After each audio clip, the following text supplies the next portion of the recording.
देखो अगर हम फोकल लेंथ को समझे ना, अगर हम उसके नाम से ही देखें, क्या फोकल लेंथ यानी कि कुछ ऐसी चीज़ है जो फोकल से लेंथ के संबंधित है, यानी कि फोकल की दूरी पोल के साथ, जैसे फोकल और पोल के बीच का जो भी डिस्टेंस है ना, वो कहलाएगा फोकल लेंथ, यानी फोकल और उसके बीच का डिस्टेंस क्या कहलाएगा, फोकल लेंथ हो जाएगी, distance between focal and pole. Okay.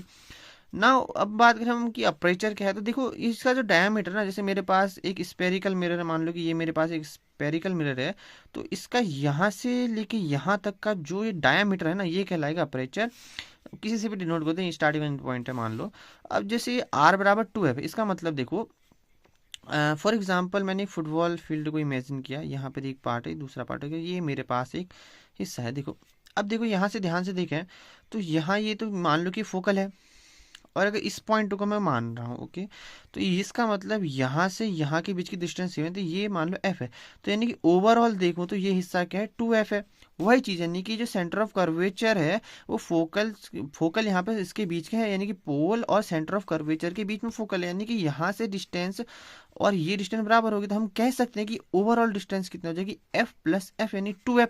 इसलिए हमने कहते हैं कि जो radius of curvature twice of the focal length है। तो ये ओवरऑल मेरे पास मीनिंग है, आप देख सकते हैं। अब हम अगले वीडियो में इमेज फॉर्मेशन देखेंगे कि इन्फिनिटी से क्या होता है, कहाँ से कहाँ पे इमेज बनती है। तो आई होप यू अंडरस्टैंड। अगर आपको अच्छा लगा तो लाइक शेयर एंड सब्सक्राइब करें।